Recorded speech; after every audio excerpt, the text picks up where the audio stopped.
January 28, 2026, 10:15 in the morning, a New York State Supreme Court judge brings his gavel down, and in that instant, the shield around Donald Trump's business empire cracks. For years, he looked untouchable. Lawsuits came and went. Investigations flared and faded. Penalties loomed and then disappeared in a fog of appeals and political theater. But this time, it's different. This time, a single legal decision puts his towers, his golf courses, his cash flow, his brand under direct threat of seizure to satisfy a massive civil fraud judgment that has been hanging over him like a storm cloud. 17 days. That's all he had to fix a problem he didn't think could happen. 17 days after a Japanese-linked financial firm quietly pulled out, spooked by global bond market chaos. 17 days to replace a shattered $464 million appeal bond that had been the thin line between his empire and New York's enforcement machine. He watched the phones go quiet, watched the same Wall Street that once tripped over itself to lend him money now step back, watched the clock run out on a deadline that no judge was willing to move. Donald J. Trump, not just a businessman, but the sitting president of the United States, now staring down the very real possibility that state authorities can walk in and start taking control of his private empire while he is still in the Oval Office. So how did it come to this? And why does what happened on January 28th matter far more than just one man's fortune? Because what you're about to hear changes how power, law, and money collide in America. For decades, Trump's image was simple: the mogul who always bounced back, towering skyscrapers, glittering casinos, the gold-plated penthouse above Fifth Avenue, Mar-a-Lago, the Florida Palace, his name on buildings from New York to Dubai. Banks chased him, insurers cut deals, politicians took his calls. He built his brand on one core idea: he always wins. Even when he loses, he spins it into something bigger, louder, more profitable. If you're watching this, you already know he didn't just become president once, he did it again. Re-elected in 2024, back in the White House, signing orders, cutting budgets, fighting the same media he's been at war with for years. But behind the podium, behind the rallies, there was another battle brewing, the one in New York.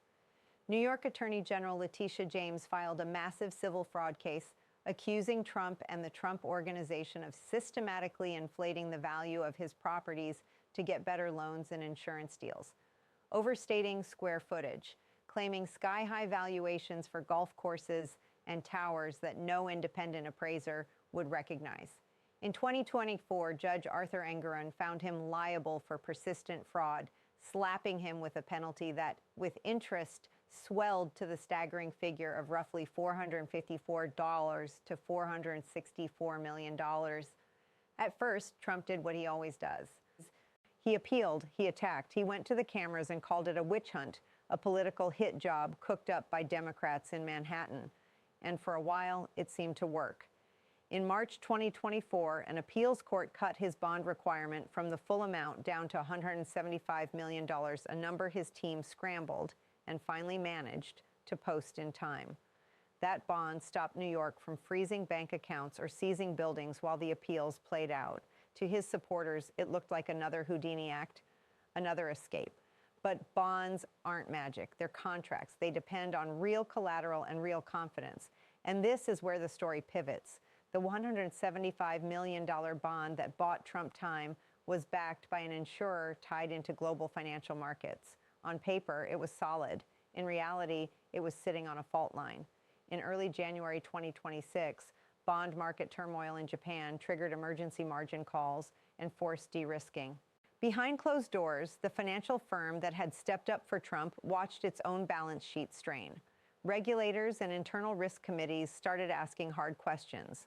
By the time the dust settled, the firm made a brutal call. They notified the New York court they could no longer secure Trump's judgment. The bond had to go. That's the file that changed everything. That withdrawal letter, that one document turned Trump from protected appellant back into exposed judgment debtor.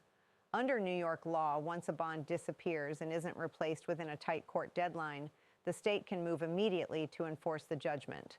No more waiting for final appeals. No more pause. On January 28, 2026, with the grace period gone and no replacement in hand, the judge authorized the immediate execution of the civil fraud judgment. That meant New York authorities could begin seizure steps against Trump's marquee assets to satisfy the hundreds of millions he owes. 40 Wall Street, the commercial portions of Trump Tower, the Seven Springs estate, even bank accounts and aircraft are suddenly in the crosshairs. If you're trying to picture what that looks like in real life, imagine this. Accountants and lawyers dispatched by the state walking through lobbies that once symbolized wealth and control, securing records, mapping income streams. A court-appointed overseer lined up to collect rents, manage the properties, and divert income away from Trump's companies and straight into accounts controlled by New York. Not a hypothetical, not a threat. A process already set in motion by a judge's order. All while Secret Service agents maintain their own perimeter around a man who still holds the nuclear codes. This isn't a random lightning strike. There were warning signs for years. Long before he was president again, lenders and watchdogs whispered about Trump's habit of inflating numbers. Internal documents from the original fraud trial showed valuations tweaked to fit whatever result the Trump organization needed. A triplex apartment in Trump Tower treated as if it were nearly 3 times its actual size. Mar-a-Lago valued as if it were a hyper-luxury private residence rather than a club restricted by legal covenants and zoning rules. Golf courses assigned sky-high values based on speculative projections rather than actual market data. Bankers were dazzled as long as the deals made money. But when the political spotlight hit and the Attorney General started pulling threads, the whole web of numbers began to look more like a long-running pattern than a few innocent mistakes. That's the part nobody can afford to ignore, because when a version of this story plays out with a small business or an ordinary homeowner, the outcome is different. Overstate your income on a mortgage application and you don't get a fine and an appeal. You get denied or prosecuted. For years, Trump seemed to live in a different universe where consequences arrive slowly, if at all. This January, that universe finally collided with the one the rest of us live in. And it's not just New York closing in. Across policy areas, courts have been hitting Trump's administration with legal defeats, blocking executive orders that undercut clean energy grants to Democratic-led states, allowing offshore wind projects his team tried to stop to move forward, striking down new restrictions on voting registration that judges say only Congress can impose. Taken together, a picture emerges: a president pushing aggressively and a legal system pushing back again and again. So on January 28th, when that New York order clears the way for asset seizures, it doesn't land in a vacuum. It lands on top of a pile of nearly 200 ongoing legal battles tied to Trump's agenda, his administration, and his long-tail business conduct. One former federal judge put it bluntly, "We are in uncharted territory, a sitting president fighting to keep state authorities from dismantling his private business empire while he's still in office." If you believe in checks and balances, that sentence should grab you by the throat, because it raises a question no one wanted to answer. Who actually has the power to hold a president's wallet to account? Federal institutions or the states that nurtured his empire in the first place? Two narratives explode out of this moment. On one side, you've got people saying, finally, accountability. They see a pattern of fraud laid out in court decisions, a mountain of evidence, and a man whose wealth insulated him from the rules everyone else has to follow. For them, New York is doing what regulators and banks should have done long ago: call the bluff and collect. On the other side, you've got millions who see this as proof that the system is rigged against him, and by extension, against them. They look at Letitia James, a Democratic Attorney General, and see politics. They look at the timing, with midterm elections looming in 2026, and see a weapon. They hear seizure of properties and don't think fraud judgment. They think witch hunt. They ask, if a state can do this to a president, what can it do to a regular person who doesn't have any power or platform at all? If you're watching this and you're angry, you're not alone. If you're watching this and you're scared, you're not alone either, because underneath all the headlines about Trump and towers and hundreds of millions of dollars, there's a more personal question. What happens to your trust in the system when you watch it either finally punish someone powerful or maybe punish them because they're the wrong kind of powerful? When Trump's assets are threatened, jobs are threatened. Workers at his hotels, staff on his golf courses, vendors who depend on contracts with his companies, None of them argued valuations or signed loan documents. They just showed up, worked, and collected paychecks. If his empire is carved up, their lives are collateral damage. A manager at a Trump property once said in an interview about an earlier seizure threat, "If they take this building, what happens to us?" Multiply that question by thousands of people across multiple states. And then there's you. Maybe you don't work for him. Maybe you don't like him at all. But you do live under the same legal system. If you're watching this thinking, he deserves it, ask yourself, do you trust the same tools being used with the same intensity on anyone else who crosses political lines? If you're watching thinking, this proves the system is corrupt, ask yourself, what's the alternative? No enforcement? No accountability at the top at all? Those are the fault lines that January 28th exposes. Meanwhile, Trump isn't just playing defense. He's launching his own legal rockets. On January 29th, he files a monster lawsuit against the IRS and the Treasury Department, seeking at least $10 billion in damages, accusing them of illegally leaking his tax information and waging a politically motivated campaign against him. To his supporters, it's proof he's still fighting back on every front, refusing to let federal agencies define his legacy or his balance sheet. To his critics, it's another attempt to bully watchdogs into silence, to turn the system's scrutiny into a weapon he can frame as persecution.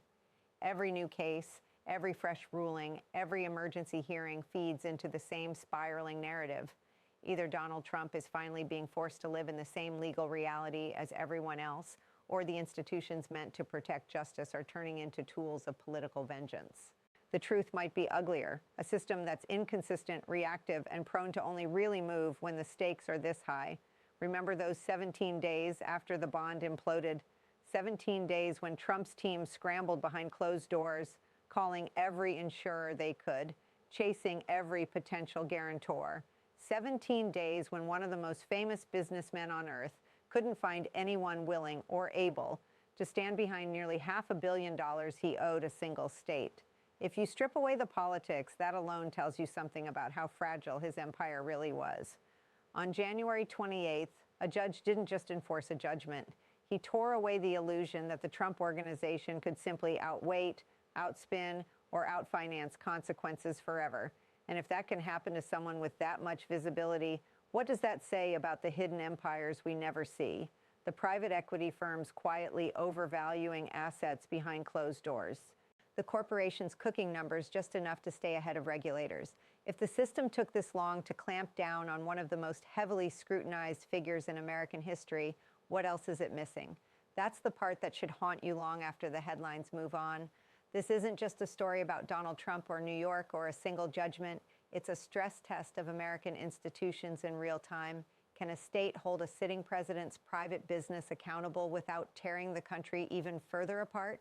Can courts enforce the same rules on the powerful that they would on anyone else without it being swallowed up by narratives of witch hunt and deep state?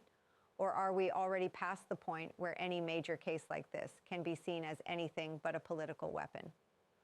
On January 28, 2026, Donald Trump's empire moved one step closer to being carved up to pay a historic fraud bill. The appeals aren't over. The legal fights will drag on. Maybe he finds another lifeline. Maybe a higher court reins things in.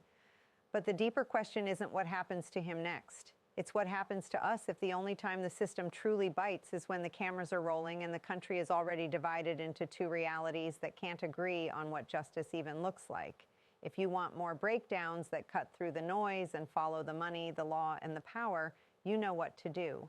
Because this case, this setback, this January 28th moment, it's not the end of the story. It might just be the warning shot.